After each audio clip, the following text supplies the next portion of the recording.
Thanks for tuning in, you guys. I'm Nini FC, this is Blue Lions TV, and welcome to a 3 talking points video. This time, in today's video, I'm going to be talking about Marcos Alonso, I'm going to be talking about our top 4 hopes, and I'm going to be talking about HIGUAIN and Sarri's comments on him. But before I get into anything, the boring stuff, smash that like button, help me get more than 500 likes for today's video. Don't forget to press the bell notification button too, to stay tuned to all things Blue Lions TV. And don't forget, above, if you click on the cards, I have links to previous videos. I normally try to find videos that I think you guys might like. So whenever you're done with the video and you want more Blue Lions TV, always remember to look at the card above. Getting straight into the first talking point, I'm going to be talking about Marcos Alonso, and his game against Man United really typified his spell as a Chelsea player. We saw the positives, we saw the negatives. The positives being Alonso's runs inside the box.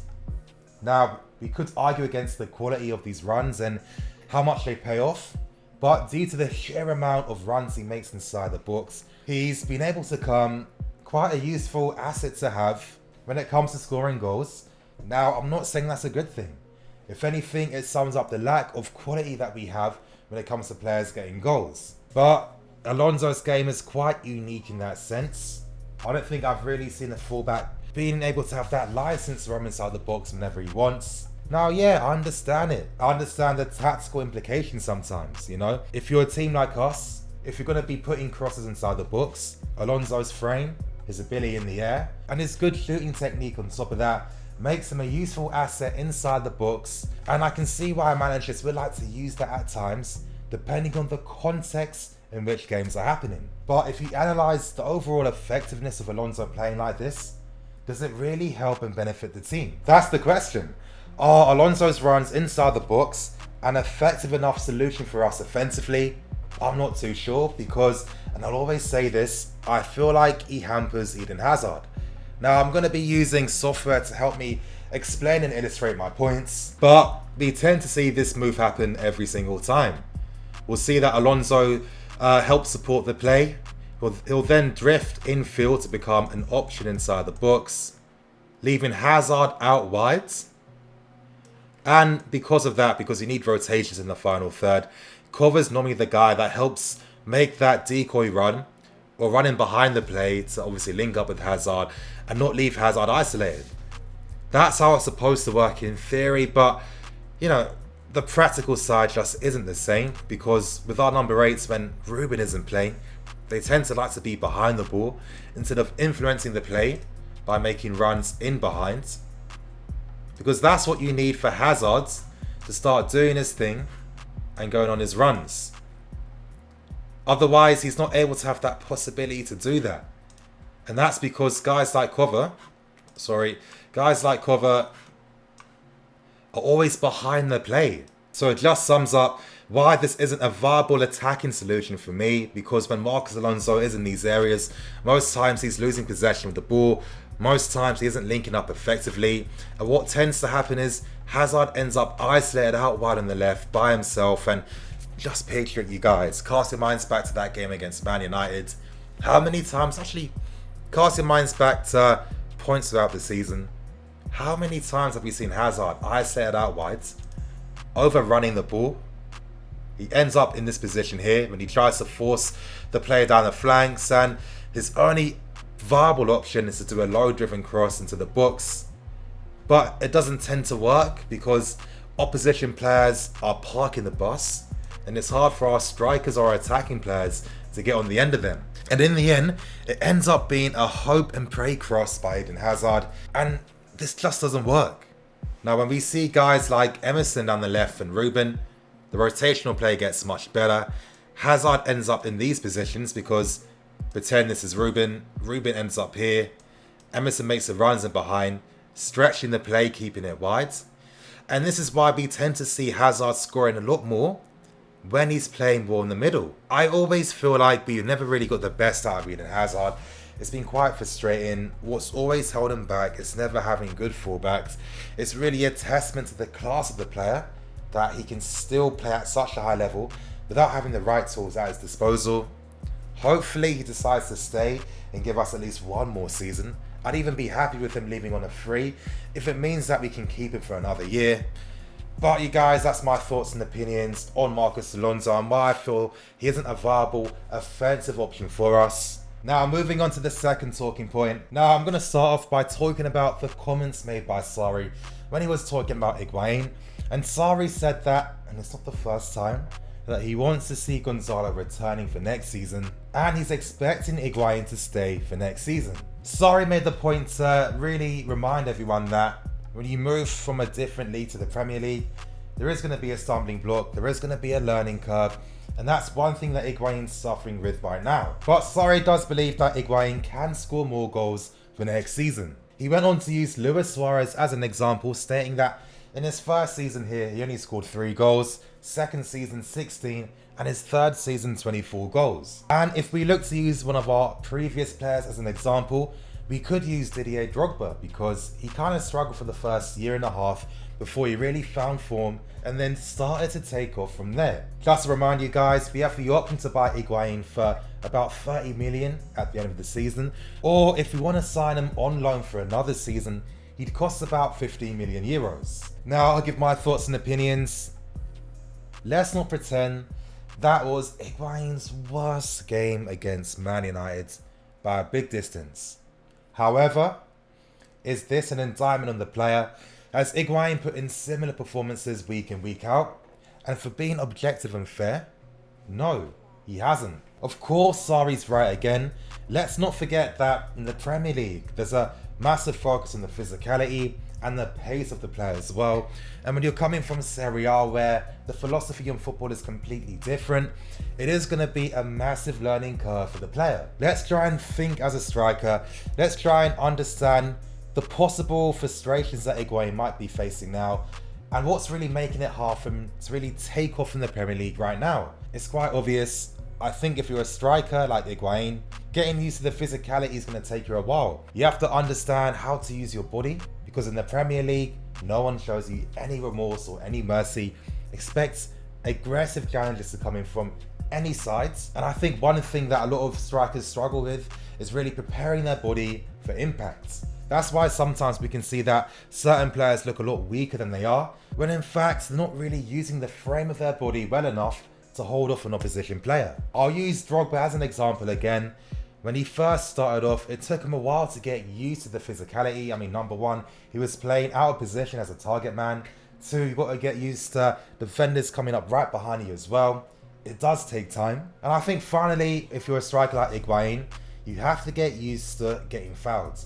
Simple as that. As I was mentioning earlier, there's a lot of aggressive fouls in this league, and I can imagine that if you're constantly getting kicked from behind, or if you're constantly getting knocked to the floor when you're trying to challenge for balls in the air, it's going to get really boring and really tired very quickly.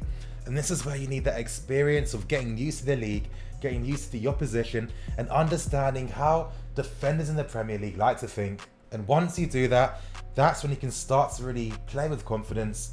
And that's when Higuain can really do what he's about. Would I keep him? Yeah, of course. I think that is a fairly obvious one for me. I'm still thinking that we're going to get Champions League football for next season, meaning that we're going to need to have a stronger squad. And I think that if you have the option to get Higuain on loan, he's the perfect short-term replacement to have. And then that will give someone like a Tammy Abraham maybe more time to develop, so we can then reassess the player in the future.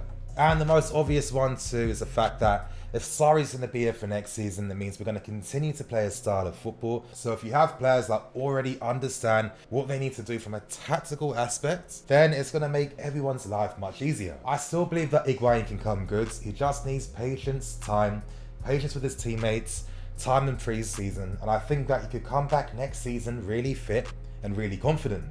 But in the comment section below, give me your thoughts and opinions. Would you keep Higuain or would you sell him? As I said, I'd keep the player. Keeping Higuain and signing a big name striker on top of that, that's 2 great strikers you're having. It's exactly the type of players you need for the squad. And to end things, moving on to the final talking point, I'm going to be talking about our top 4 hopes. And is there a possibility that we miss out on Champions League football? For me, I'm feeling a bit optimistic. Now, one thing I did was I looked at our rivals competing for the Champions League spots. Obviously, I looked at Spurs, Arsenal and Man United. I looked at their current form. I looked at their next opponents they need to play. And I think that once you really analyze things and consider everything, it should make us fans feel a lot more confident at the possibility of getting Champions League football for next season. Now, I'm going to start with Spurs. And when you do see Spurs, the first thing you notice is the fact that they're playing Ajax. Of course, they're playing against them tonight. Spurs have never been in the Champions League. And it does bring up an interesting question. Are Spurs the type of team that are able to compete on two fronts like that? We know that they're missing out on key players to injuries. Their squad is quite stretched at this moment in time. And you can understand that they're going to be focusing a lot on the Ajax games because it's a chance for Spurs to win a trophy and create some history. Of course, getting top 4 is important as well. But if you win the tournament, you automatically qualify for the tournament next season. And if you're a club like Spurs, where how often are you ever going to get this possibility of getting to the semi-final of the Champions League? I can understand why maybe the players might focus a lot more on the games against Ajax compared to the games against Bournemouth and Everton. And I look at that team, I can't see them winning all their games. I feel like one game is going to be sacrificed. Now, that's either going to be a draw or a loss, but I think that even though there's a possibility they might lose their 2 final games against Bournemouth and Everton, there's also a possibility they could draw their final 2 games. I think with their current form, I'm expecting them to get at least 1 win. And I think with 3 more points, they should be pretty safe at getting that top 4 spot. Now, look at Man United. They've got 65 points. And I think that Man United are in a position right now where they're hoping for one of the top 4 rivals to slip up so they get their place back in there, because even if United do win their next 2 games, and let's be serious, they should be getting 6 points because they're playing Cardiff and they're playing Huddersfield, 2 teams that are already relegated and have nothing to play for other than pride. United winning their next 2 games puts them on 71 points, and I'm expecting them to get that. You look at Arsenal's fixtures, and I feel like they're another team that's going to get 6 points.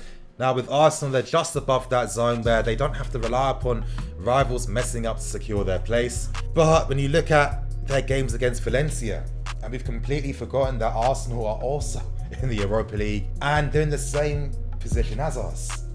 If they win the Europa League, they automatically qualify for the Champions League. And when you look at their games against Valencia, I do feel like if Valencia are able to beat Arsenal, that's really going to affect their confidence towards the end of this season. If Arsenal are able to get past Valencia, I feel like that confidence booster should be enough for them to beat both Brighton and Burnley, and that puts them on 72 points. And when you look at us, you look at our final 2 games against Leicester and against Watford, you could say that we've got quite a difficult run-in. I mean, both Watford and Leicester are finding some decent form. Leicester beating Arsenal 3-0, massive win, big statement. I can imagine that Rodgers is going to do all he can to try and beat us. And they're the type of teams that set up using mid-block tactics that is shown to really affect us scoring goals in games. I feel like we're in a similar position to Arsenal, where our game is against Frankfurt is really going to determine how we end the season. It's going to be a very difficult game tomorrow. Of course, stay tuned for the match preview and the Jovic reaction video for tomorrow. You don't want to miss out on them. Of course, we need to get 2 wins, which isn't impossible, and I feel like we can do that. But to keep things quite realistic, I've gone for 4 points. If we get 4 points, that puts us on the same total point score as Arsenal at 72. And then things come down to goal difference. So far, we are leading in goal difference. We're not a team that's constantly chipping in the goals recently. However, when it comes to Arsenal, they've definitely been conceding a lot more goals recently. And I do feel like this gives us another edge. And it keeps emphasizing to me why I should feel confident about us securing the top 4 finish. I think we can. I really think we can. But I want to ask you guys in the comment section below, do you think we can do it? Do you think we can secure top 4 football? Let me know. But you guys, I'm going to keep things moving. Thank you for watching. I might be releasing another news daily video later tonight. Let's see what happens. Of course, I need to watch the games against Spurs and Ajax, so stay tuned for that. Expect that double upload tomorrow, 1 on Jovic and 1 on Frankfurt, so you guys find out exactly who our opponents are. I'm Nini FC, this is Blue Lions TV. See you guys tomorrow.